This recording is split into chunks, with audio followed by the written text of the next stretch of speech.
PSBB masa transisi, saya akan mencoba mendengarkan bagaimana suara pemerintah pusat melihat kesiapan dari rakyat Indonesia untuk menjalankan masa transisi dalam penyebaran COVID-19 yang masih terjadi.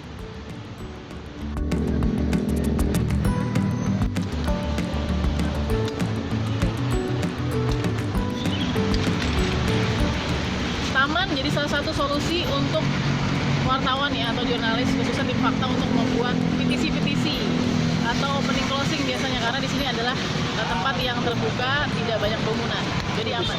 Episode ini apa? Episode kali ini kita masuk ke istilah baru, PSBB masa transisi. Nah, gimana transisinya tuh? Karena nggak semua orang bisa semudah membalikan telapak tangan aja transisi dari PSBB ke masa transisi. Saksikan konten digital kita di channel YouTube kita. Nanti di situ bisa lihat bagaimana di belakang layar fakta tantangannya untuk membuat produksi episode yang paling baik yang bisa kita berikan kepada pemirsa. PSBB masa transisi, itulah istilah baru yang diterapkan di ibu kota DKI Jakarta saat ini. Keputusan yang diambil di awal bulan Juni 2020 ini harus sudah diimplementasikan seluruh warga DKI Jakarta yang mungkin sebelumnya selama 2 bulan sudah menjalankan aturan PSBB. Bagaimana kesiapan pemerintah dan masyarakat untuk mempraktekkan aturan PSBB masa transisi? Dan bagaimana pula kesiapan perangkat ibu kota untuk menyiapkan kebiasaan baru, menyongsong new normal atau normal baru dalam fase kehidupan berikutnya? Saksikan dalam episode kali ini bersama saya, Balkis Manisang. Mau menghafal closing program. Bantu nanti editingnya biar kalau yang salah-salah nggak kelihatan itu sama Pak Ardin.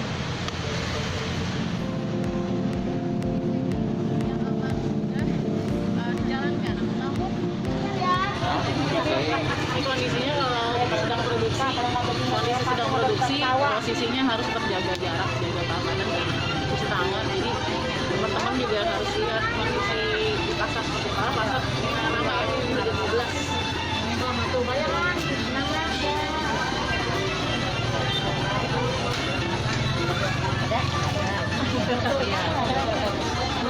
Boleh Bu? Memberikan kesempatan dan tidak meminta waktu kepada kami. Silakan. Tidak Tahu masyarakat Sumatera Barat sebetulnya sudah melaksanakan new normal ini. Cuma penamaan new normal baru kita kenal ketika masa-masa sulit ini sudah kita lalui. Untuk itu salam kepada Bapak.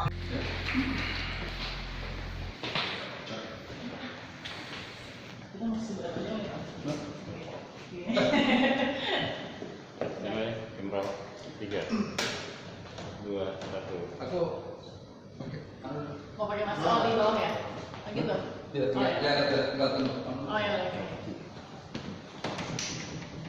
Lek, siram aja, Lek. Udah bos. Pemerintah juga kan bisa. Iya. Kita harapin sih secepat mungkin ini PSBB berakhir. Walaupun angkanya terus naik. Ya kalau angkanya naik jangan, ya bahaya kita juga. Itu tetap PSBB. Ya tetap lah, daripada kita bahaya juga. Tapi maunya nggak tutup. Ya dagangan maunya kita nggak tutup, karena apa? Karena kita kan yang pembeli juga pakai masker, pembelinya juga nggak sekaligus banyak. Emang bagaimana Pak biasanya? Ya kalau dia beli dari sono dia. Pak, celana SMP nomor sekian, celana SMA nomor sekian, baju SMA nomor sekian. Saya bungkusin di sini. Ini sebenarnya menurut saya apa yang dijalankan oleh pemerintah di Indonesia tidak beda jauh sama yang terjadi di beberapa negara. Mungkin perbedaan kondisi kita, jujur saja kita sebagai rakyat agak susah diatur ya, susah ini disiplin ya. Kita masih mau serba bebas, maunya seenak-enak kita. Akibatnya yang terjadi banyak risiko dan banyak permasalahan. Ketika terjadi permasalahan, kita lempar ke pemerintah, kita bebani kepada pemerintah. Menurut saya saat ini, habis saya mengambil dan melihat beberapa data, dan sampai titik ini, walaupun sudah diizinkan oleh pemerintah, keterbatasan dibatasi ini, tapi saya masih sampai saat ini belum berkenan untuk salat di masjid dan juga Jumatan di masjid. Nah, kondisi misalkan ada marbot, muazin, imam, itu bagaimana seharusnya? Seperti biasa saja atau bagaimana? Dengan nantinya rumah ibadah dibuka nih, kemudian bagaimana? Mereka Sebenarnya menurut saya sekarang di masjid ini perangnya para imam, muazzin, kemudian marbot. Ya. Mereka betul-betul mampu terapkan apa yang sudah diumumkan oleh pemerintah. Ya. Karena mereka sebagai penamanah, Betul. amanah menjaga masjid. Betul. Artinya bukan hanya menjaga masjid dari bangunannya, Ya. tapi menjaga dari segala masalah. Di antaranya adalah jamaah yang meributkan ke masjid harus dibatasi oleh para imam, pengurus masjidnya atau marbot. Kalau boleh, sebagaimana di Madinah dan di Makkah diizinkan muazzin masuk hanya untuk buat azan waktu masih lebar Ramadan, buat azan kemudian kunci masjid lagi, belum boleh untuk salat di masjid.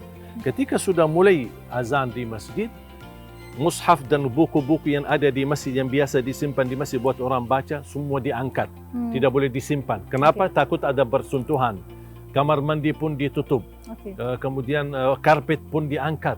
Jadi ini semua sebenarnya upaya luar biasa. Kenapa kita tidak mampu meniru yang terbaik untuk negeri kita Indonesia? Baik. Nah nih kondisinya, saya mau tahu dong kalau ibu lagi mau menyiapkan ikan buat orang itu gimana sih? Pertama ambil lelenya. Oke, ibu jangan. Oke, udah ya, udah. Abis itu ibu ngapain? Potong di sini. Nah ini sampah-sampahnya gimana Bu? Biarin aja? Ada yang buang. Ibu potong dulu gitu. Terus kemudian cuci tangan. Cuci tangannya pakai... Nggak ada air mengalir. Masa nggak ada air mengalir? Itu nggak ada yang sediain Bu kayak air di wadah gitu? Nggak ada. Tapi butuh berarti ya? Berarti minta nih sama pemerintah nih supaya disiapin. Iya. Sumur aja langsung. Ada sumur di mana? Di mana? Jauh. Kan diganti. Jadi cuci tangannya di air ikan gitu. Waduh. Oh. Terus apa lagi? Ya. Apa lagi? Terus?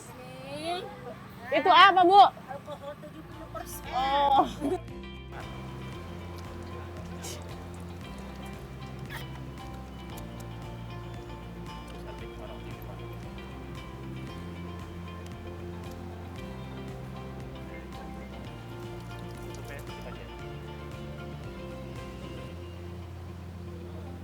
Antara orang-orang ya?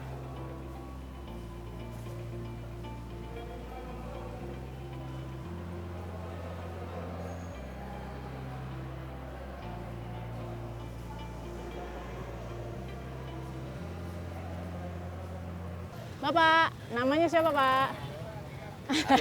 Pak Arif. Pak Arif maskernya mana Pak? Waduh. Waduh, ya pakai ya masker. Oke, maskernya lupa jadinya. Tadi sholat pakai masker nggak? Sholat pakai masker nggak? Waduh, jadi tadi nggak pakai masker sholatnya. Waduh, Pak Arif, ini pertama kali Pak Arif sholat Jumat di masjid atau sudah berapa kali? Ya sejak nggak boleh sholat Jumat itu baru. Ini pertama kali. Jadi sudah absen berapa kali nggak sholat Jumat? Hampir 2 bulan ya. Hampir 2 bulan. Nah, pertanyaan saya tadi datang pukul berapa Pak? Tadi Kira-kira? pas azan sih. Pas azan. Pertama. Nah kan sudah penuh. Bapak yang pertama kali Bapak perhatikan apa? Atau santai aja gitu udah kita sholat Jumat aja? Ya, mungkin ini ya terlalu crowded jadi masih sapnya karena baru ini aja kali yang ngadain sholat jadi agak sedikit full gitu. Seperti apa yang Bapak gambarkan di dalam Pak Arif? Ya, Jadi mungkin lillahi ta'ala ya kali ya. Jadi penting dia niatnya sholat untuk protokol kesehatan sedikit ada sih agak jarang gitu sedikit. jarangnya tuh berapa Pak? Setengah lancang tangan kali ya. Setengah lanjangan kan disuruhnya sampai. Karena cuman ini yang diadain jadi ya sedikit lumayan. Oke, jadi antara saf 1, 2, 3 itu rapat semua? Lumayan. Lumayan rapat. Nah Bapak kan disuruh tadi anjurannya kan kalau mau sholat kan bawa hand sanitizer. Terus kemudian ya, kan kebetulan disemprotin sama ada petugasnya. Tapi masker Pak, Bapak pede banget loh ini nggak pakai masker loh. Insya Allah, ya. Ini orang banyak banget Pak, Bapak nggak takut? Saya lillahi ta'ala aja. Makasih Pak Arif ya. Oke Pak, selamat sampai tujuan. Helmnya Pak. Gak pakai deket. Waduh, baik. Baik Pak. Hati-hati Pak di jalan. Oke. Ya itu tadi jawaban yang sangat apa adanya bahwa bahkan nggak pakai masker Pak Arif yang kita lihat. Protokol kesehatannya nggak jalan ya di sini. Ini ngapain sih Kak? Ini ngapain? Ini kita tidak pernah membicarakan paradoks, memparadokskan antara mall dengan tempat ibadah, tidak sama sekali. Sama sekali kita tidak berpikir seperti itu, tapi pikiran kita hanya satu, bagaimana semua itu bisa terselamatkan dengan baik, karena satu, punya kesadaran yang tinggi bagi masyarakat, dan pemerintah selalu mengingatkan. Itu yang saya pikir tingginya. Pak Muldoko, terima kasih Pak. Tetap sehat Pak. Mudah-mudahan selalu dalam lindungan juga ya Pak, agar kemudian Amin. bisa beraktivitas dan memberikan terus edukasi kepada rakyat Indonesia. Terima Terima kasih Pak kasih. Muldoko. Terima kasih. Kita ketemuan fakta berikutnya. Hari ini tadi kita wawancara Kepala